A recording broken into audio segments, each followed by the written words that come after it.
Well, thank you so much. Good afternoon, everybody. I was just told that was going to be the last Hail to the Chief on the road, and it got me kind of sentimental. I want to first and foremost say thanks to all of you. You know, just before I came here, I was able to visit with some of the men and women from MacDill Air Force Base, Central Command, our Special Operations Command, to thank them for their extraordinary service. And so to you and your families and to the extended family of American service members, let me say that our nation owes you an unbelievable debt of gratitude. We are grateful for you, and we will be praying for you over the holidays. So,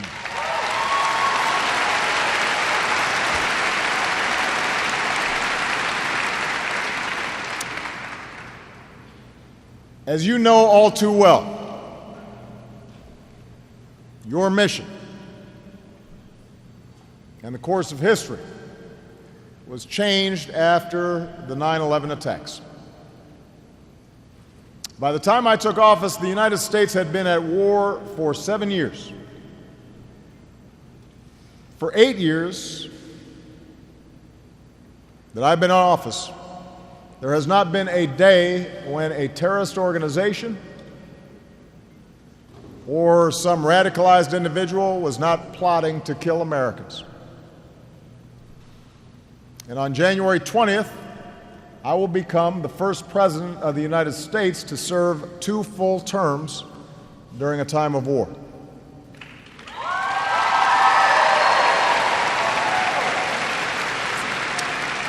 Now, we did not choose this fight, but once it came to us, the world saw the measure of our resolve. The most solemn responsibility for any president is keeping the American people safe. In carrying out that duty, I have sent men and women into harm's way. I've visited troops around the globe. I have met our wounded warriors, and I've grieved with Gold Star families. I know better than most that it is because of your service and your sacrifice that we have been able, during these 8 years, to protect our homeland, to strike crippling blows against terrorist networks, and fortify our friends and our allies. And so today I'd like to reflect on that work and talk about the foundation that we will leave for the next administration. I came to this office with a set of core convictions that have guided me as Commander-in-Chief. I believe that the United States military can achieve any mission, that we are and must remain the strongest fighting force the world has ever known.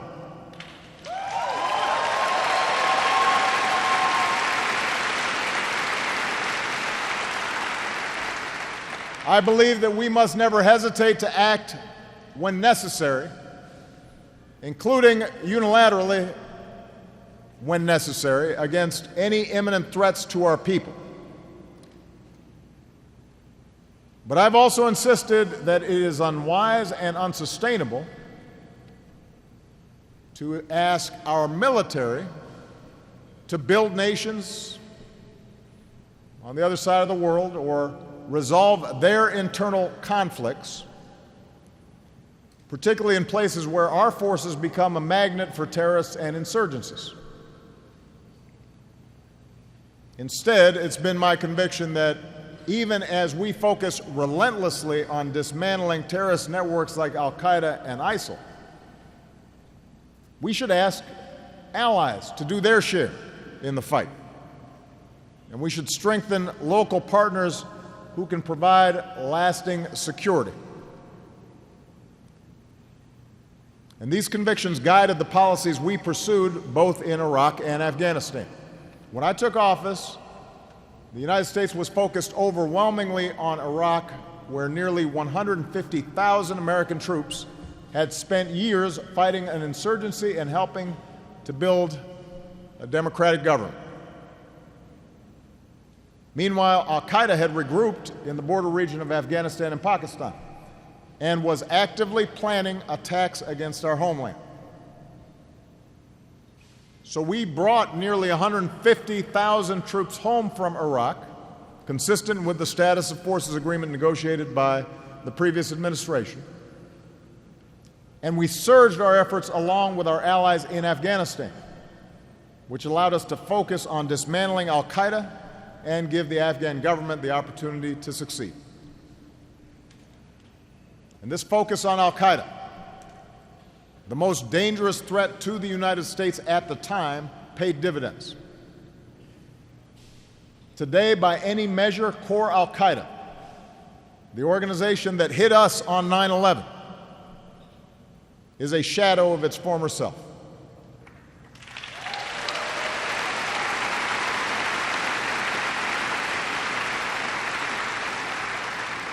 Plots directed from within Afghanistan and Pakistan have been consistently disrupted. Its leadership has been decimated. Dozens of terrorist leaders have been killed. Osama bin Laden is dead.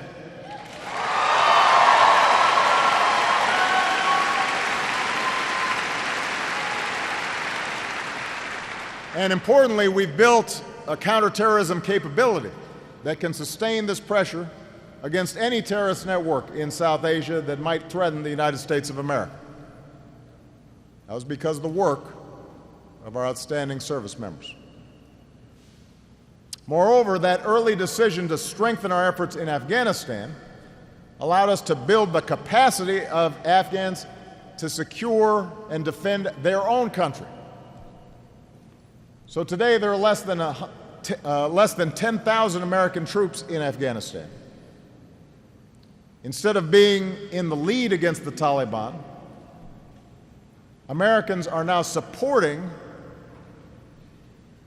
320,000 Afghan security forces who are defending their communities and supporting our counterterrorism efforts.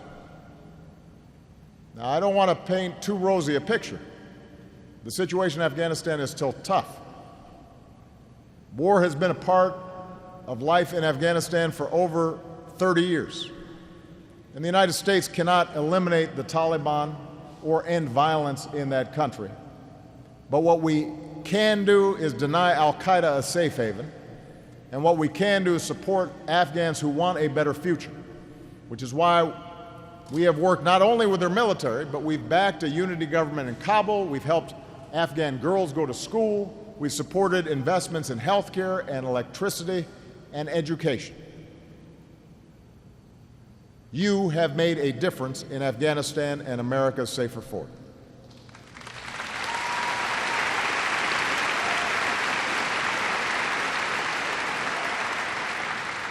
Of course, the terrorist threat was never restricted to South Asia or to Afghanistan or Pakistan.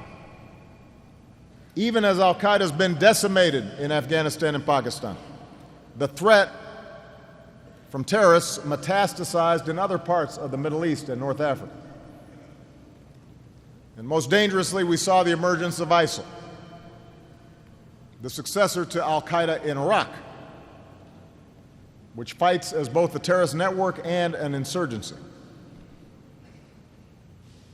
There's been a debate about ISIL that's focused on whether a continued U.S. troop presence in Iraq back in 2011 could have stopped the threat of ISIL from growing. And as a practical matter, this was not an option. By 2011, Iraqis wanted our military presence to end, and they were unwilling to sign a new status of forces agreement to protect our troops from prosecution if they were trying to defend themselves in Iraq. In addition, maintaining American troops in Iraq at the time could not have reversed the forces that contributed to ISIL's rise.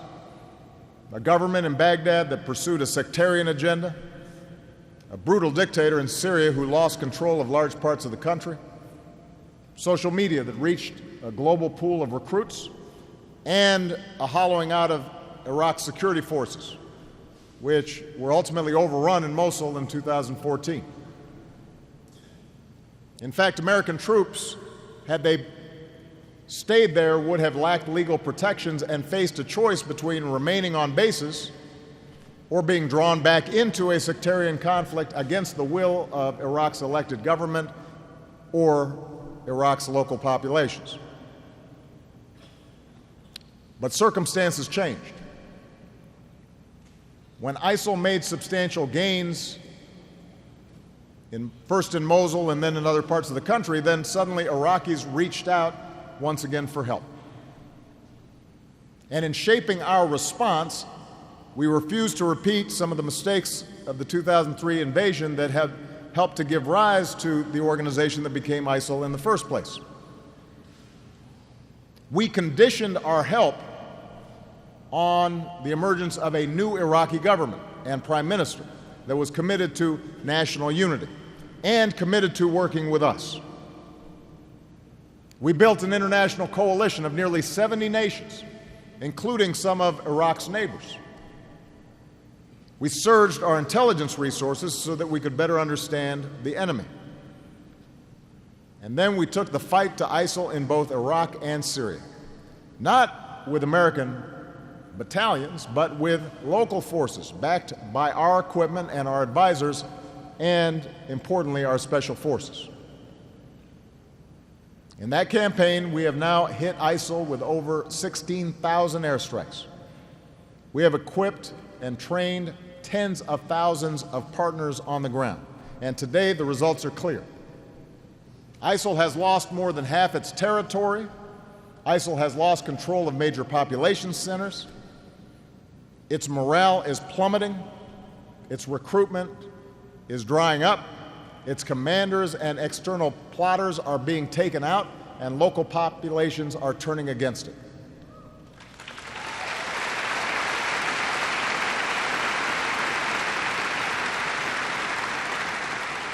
As we speak, ISIL faces an offensive on Mosul from Iraqi troops and coalition support. That's the largest remaining city that it controls. Meanwhile, in Syria, ISIL's self-declared capital in Raqqa is being squeezed. We've attacked ISIL's financial lifeline, destroying hundreds of millions of dollars of oil and cash reserves. The bottom line is we are breaking the back of ISIL. We're taking away its safe havens, and we've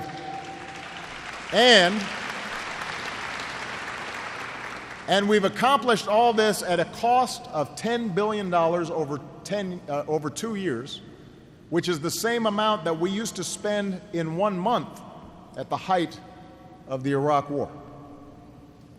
So the campaign against ISIL has been relentless, it has been sustainable, it has been multilateral.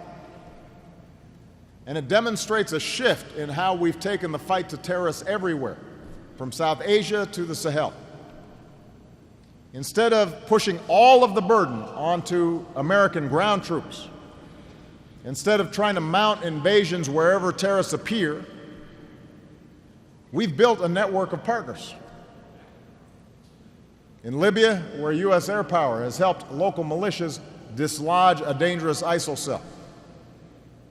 In Mali, where U.S. logistics and intelligence support helped our French allies roll back al-Qaeda branches there. In Somalia, where U.S. operations support an African Union-led force and international peacekeepers. And in Yemen, where years of targeted strikes have degraded al-Qaeda in the peninsula. And these offensive efforts have buttressed a global effort to make it harder for terrorist networks to breach our defenses and spread their violent ideologies. Working with European allies who've suffered terrible attacks, we've strengthened intelligence sharing and cut in half the flow of foreign fighters to ISIL. We've worked with our tech sector to support efforts to push back on terrorist messages on social media that motivate people to kill. A recent study shows that ISIL's propaganda has been cut in half. We've launched a global engagement center to empower voices that are countering ISIL's perversion of Islam. And we're working closely with Muslim-majority partners from the Gulf to Southeast Asia. This is your work. We should take great pride in the progress that we've made over the last 8 years. That's the bottom line. No foreign terrorist organization has successfully planned and executed an attack on our homeland.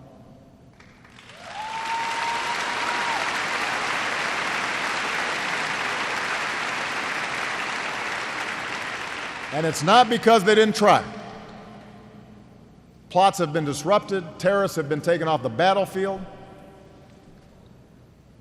And we've done this even as we drew down nearly 180,000 troops in harm's way in Iraq and Afghanistan. Today, there are just 15,000. New partnerships have been built. We've respected the rule of law. We've enlisted our values in this fight. And all of this progress is due to the service of millions of Americans like you in intelligence and in law enforcement, in homeland security, in diplomacy, in the armed services of the United States of America. It's thanks to you. Thanks to you.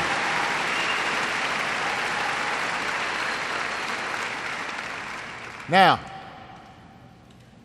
to say that we made progress is not to say that the job is done. We know that a deadly threat persists. We know that in some form, this violent extremism will be with us for years to come. In too many parts of the world, especially in the Middle East, there's been a breakdown of order that's been building for decades. And it's unleashed forces that are going to take a generation to resolve. Long-term corruption has rotted too many nation-states from within. Governance is collapsing. Sectarian conflicts rage. A changing climate is increasing competition for food and water. And false prophets are peddling a vision of Islam that is irreconcilable with tolerance and modernity and basic science. And in fact, every one of these trends is at play inside of Syria today. And what complicates the challenge even more is the fact that for all of our necessary focus on fighting terrorists overseas, the most deadly attacks on the homeland over the last 8 years have not been carried out by operatives with sophisticated networks or equipment directed from abroad. They've been carried out by homegrown and largely isolated individuals who were radicalized online. These deranged killers can't inflict the sort of mass casualties that we saw on 9/11. But the pain of those who lost loved ones in Boston, in San Bernardino, in Fort Hood and Orlando, that pain continues to this day. And in some cases, it has stirred fear in our populations and threatens to change how we think about ourselves and our lives. So while we've made it much more difficult, you have made it much more difficult to carry out an attack approaching the scale of 9/11, the threat will endure. We will not achieve the kind of clearly defined victory comparable to those that we won in previous wars against nations. We won't have a scene of the Emperor of Japan and Douglas MacArthur and a surrender. And the reason we won't have that is because technology makes it impossible to completely shield impressionable minds from violent ideologies. And somebody who's trying to kill and willing to be killed is dangerous, particularly when we live in a country where it's very easy for that person to buy a very powerful weapon. So rather than offer false promises that we can eliminate terrorism by dropping more bombs or deploying more and more troops or fencing ourselves off from the rest of the world, we have to take a long view of the terrorist threat, and we have to pursue a smart strategy that can be sustained. In the time remaining, let me just suggest what I think should guide this approach. First of all, a sustainable counterterrorism strategy depends on keeping the threat in perspective. The terrorist threat is real and it is dangerous. But these terrorists want to cast themselves as the vanguard of a new world order. They are not. They are thugs and they are murderers, and they should be treated that way.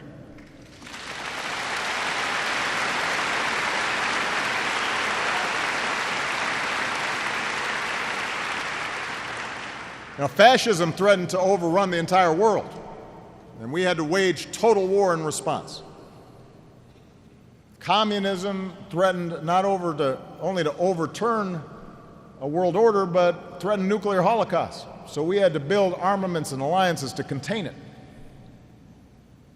Today's terrorists can kill innocent people, but they don't pose an existential threat to our nation, and we must not make the mistake of elevating them as if they do.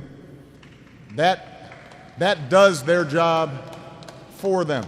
It makes them more important and helps them with recruitment. A second and related point is that we cannot follow the path of previous great powers who sometimes defeated themselves through overreach. By protecting our homeland while drawing down the number of troops serving in harm's way overseas, we helped save resources, but more importantly, we saved lives. I can tell you, during the course of my 8 years, that I have never shied away from sending men and women into danger where necessary. It's always the hardest decision I make, but it's one that I have made where the security of the American people is at stake. And I've seen the cost. I have held the hands of our wounded warriors at Walter Reed. I've met the caskets of the fallen at Dover.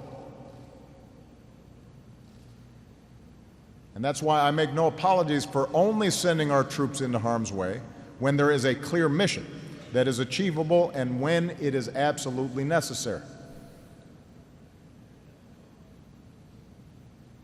Number three, we need the wisdom to see that upholding our values and adhering to the rule of law is not a weakness. In the long term, it is our greatest strength.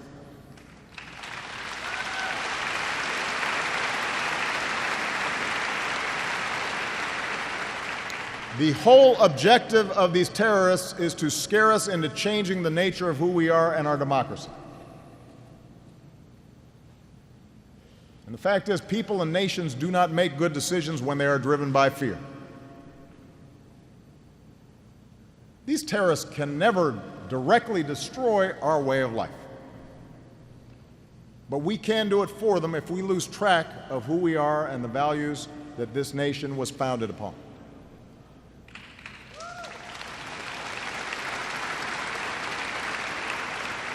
And I always remind myself that as Commander-in-Chief, I must protect our people, but I also swore an oath to defend our Constitution. And over these last 8 years, we've demonstrated that staying true to our traditions as a nation of laws advances our security as well as our values. We prohibited torture everywhere, at all times, and that includes tactics like waterboarding. And at no time has anybody who has worked with me told me that doing so has cost us good intelligence.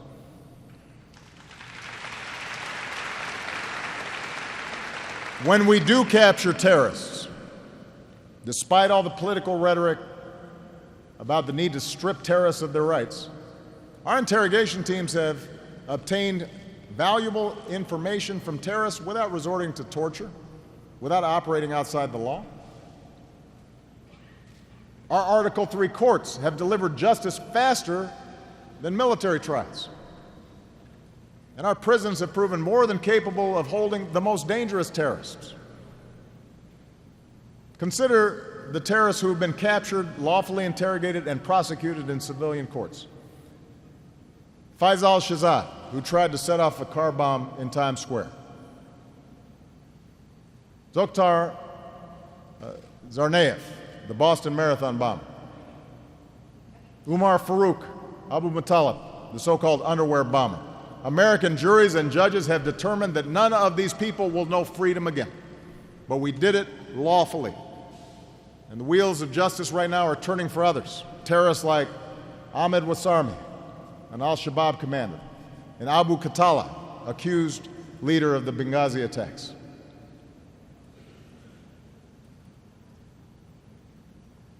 We can get these terrorists and stay true to who we are. And in fact, our success in dealing with terrorists through our justice system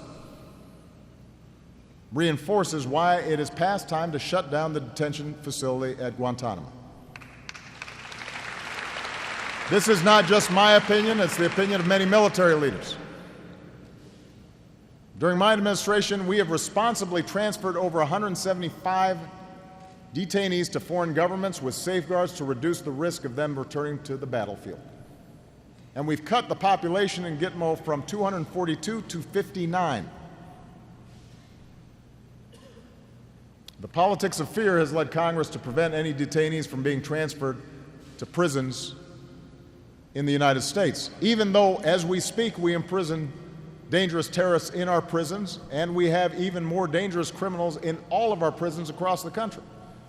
Even though our allies oftentimes will not turn over a terrorist if they think that terrorist could end up in Gitmo.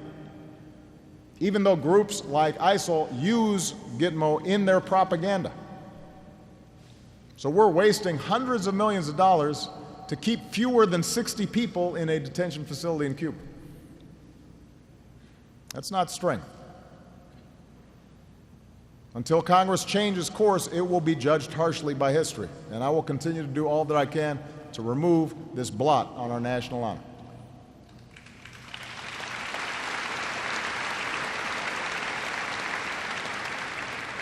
Number 4, we have to fight terrorists in a way that does not create more terrorists. For example, in a dangerous world, terrorists seek out places where it's often impossible to capture them or to count on local governments to do so. And that means the best option for us to get those terrorists becomes a targeted strike. So we have taken action.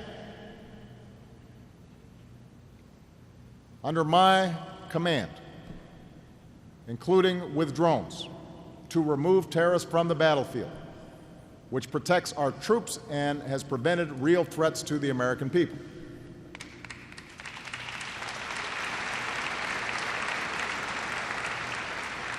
Now, under rules that I put in place and that I made public, before any strike is taken outside of a war zone, there must be near certainty that no civilians will be killed or injured. And while nothing is certain in any strike, and we have acknowledged that there are tragic instances where innocents have been killed by our strikes, this is the highest standard that we can set.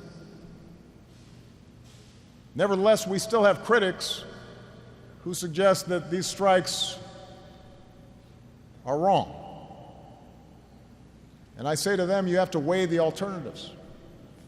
Drone strikes allow us to deny terrorists a safe haven without airstrikes, which are less precise, or invasions that are much more likely to kill innocent civilians as well as American service members.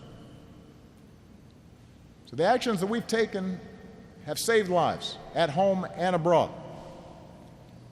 But the point is that we do have to be careful to make sure that when we take actions, we're not alienating local populations, because that will serve as recruitment for new terrorists. Number 5, transparency and accountability serve our national security, not just in times of peace, but more importantly in times of conflict. And that's why we've made public information about which terrorist organizations we're fighting and why we're fighting them. We've released assessments of non-combatants killed in our operations, taking responsibility when mistakes are made. We've declassified information about interrogation methods that were wrong, so we learn from past mistakes. And yesterday I directed our government for the first time to release a full description of the legal and policy frameworks that guide our military operations around the world. This public information allows for a more informed public debate, and it provides a potential check on unfettered executive power.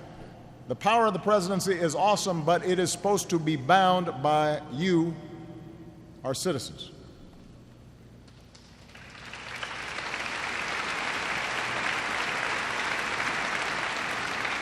But here's the thing, that information doesn't mean anything. It doesn't work if the people's representatives in Congress don't do their jobs, if they're not paying attention. Right now, we are waging a war under authorities provided by Congress over 15 years ago. 15 years ago. I had no gray hair 15 years ago. 2 years ago, I asked Congress, let's update the authorization, provide us a new authorization for the war against ISIL, reflecting the changing nature of the threats, reflecting the lessons that we've learned from the last decade. So far, Congress has refused to take a vote. Democracies should not operate in a state of permanently authorized war. That's not good for our military. It's not good for our democracy. And by the way, part of the reason that's dangerous is because today, with our outstanding all-volunteer force, only 1% of the population is actually fighting.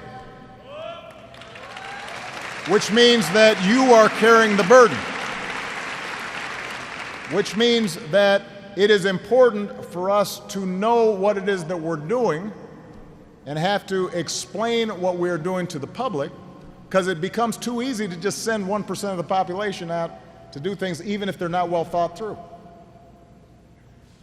If a threat is serious enough to require the sacrifice of our men and women in uniform, then members of Congress should at least have the courage to make clear where they stand, not on the sidelines, not on cable TV shows, but by fulfilling their constitutional duty and authorizing the use of force against the threats that we face today.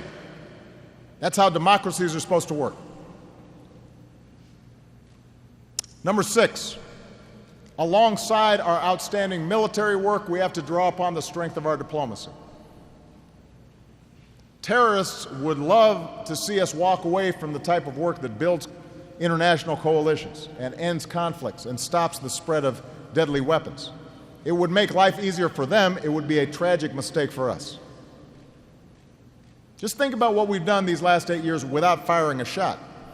We've rolled back Iran's nuclear program. That's not just my assessment. That's the assessment of Israeli intelligence, even though they were opposed to the deal. We've secured nuclear materials around the globe, reducing the risk that they fall into the hands of terrorists. We've eliminated Syria's declared chemical weapons program. All of these steps have helped keep us safe and helped keep our troops safe. Those are the result of diplomacy. And sustained diplomatic efforts, no matter how frustrating or difficult they sometimes appear, are going to be required to resolve the conflicts roiling in the Middle East, from Yemen to Syria to Israel and Palestine. And if we don't have strong efforts there, the more you will be called upon to clean up after the failure of diplomacy. Similarly, any long-term strategy to reduce the threat of terrorism depends on investments that strengthen some of these fragile societies. Our generals, our commanders understand this. This is not charity.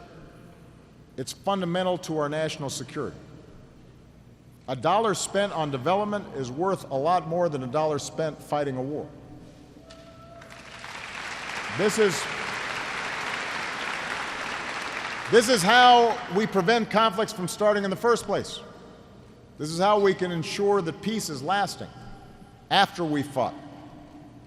It's how we stop people from falling prey to extremism, because children are going to school and they can think for themselves, and families can feed themselves and aren't desperate, and communities are not ravaged by diseases, and countries are not devastated by climate changes. As Americans, we have to see the value of empowering civil societies so that they're outlets for people's frustrations. And we have to support entrepreneurs who want to build businesses instead of destroying. We have to invest in young people because the areas that are generating terrorists are typically having a huge youth bulge, which makes them more dangerous. And there are times where we need to help refugees who've escaped the horrors of war in search of a better life.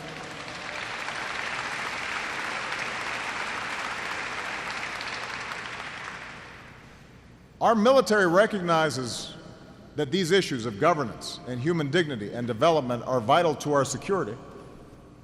It's central to our plans in places like Afghanistan and Iraq. Let's make sure that this wisdom is reflected in our budgets as well. And finally, in this fight, we have to uphold the civil liberties that define us. Terrorists want us to turn on one another. And while defeating them requires us to draw upon the enormous capabilities of all of our governments, we have to make sure changes in how we address terrorists are not abused. This is why, for example, we've made extensive reforms in how we gather intelligence around the world, increasing oversight, placing new restrictions on the government's ability to retain and search and use certain communications so that people trust us and that way they cooperate and work with us. We don't use our power to indiscriminately read emails or listen to phone calls, just targeted at folks who might be trying to do us harm. We use it to save lives. And by doing so, by maintaining these civil liberties, we sustain the confidence of the American people and we get the cooperation of our allies more readily. Protecting liberty, that's something we do for all Americans and not just some.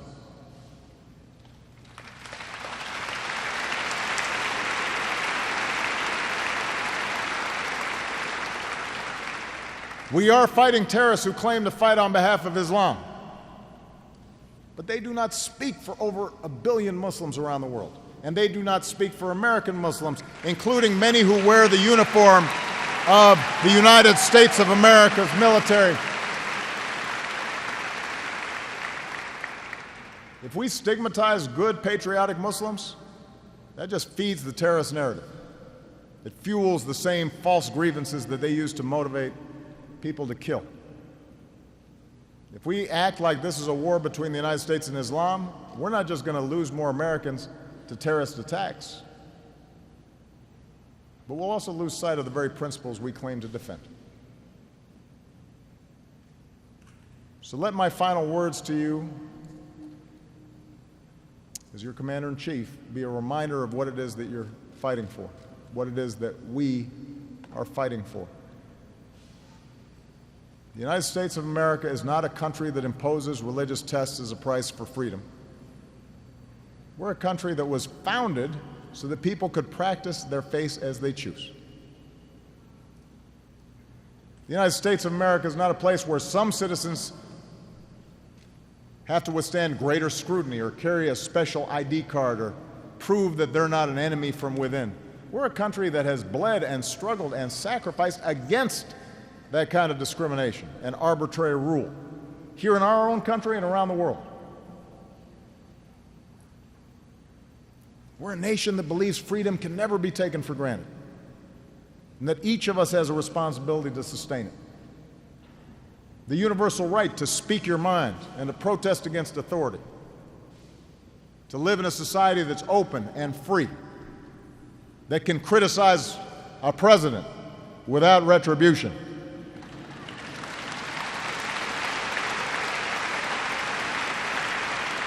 A country where you're judged by the content of your character rather than what you look like or how you worship or what your last name is or where your family came from. That's what separates us from tyrants and terrorists. We are a nation that stands for the rule of law and strengthens the laws of war. When the Nazis were defeated, we put them on trial. Some couldn't understand that. It had never happened before. But as one of the American lawyers who was at Nuremberg says, I was trying to prove that the rule of law should govern human behavior. And by doing so, we broadened the scope and reach of justice around the world. Held ourselves out as a beacon and an example for others.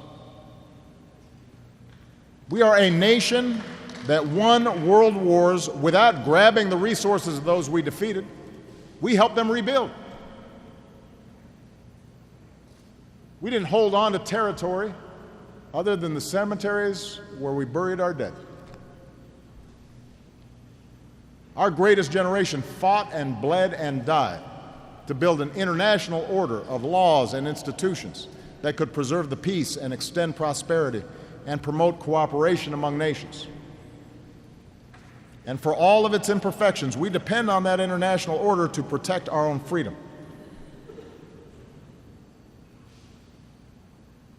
In other words, we are a nation that at our best has been defined by hope and not fear.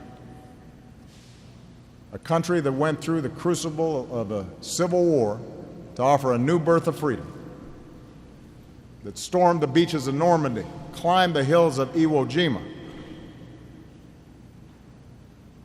that saw ordinary people mobilize to extend the meaning of civil rights. That's who we are. That's what makes us stronger than any act of terror. Remember that history. Remember what that flag stands for. For we depend on you, the heirs to that legacy, our men and women in uniform, and the citizens who support you, to carry forward what is best in us. That commitment to a common creed, the confidence that right makes might, not the other way around.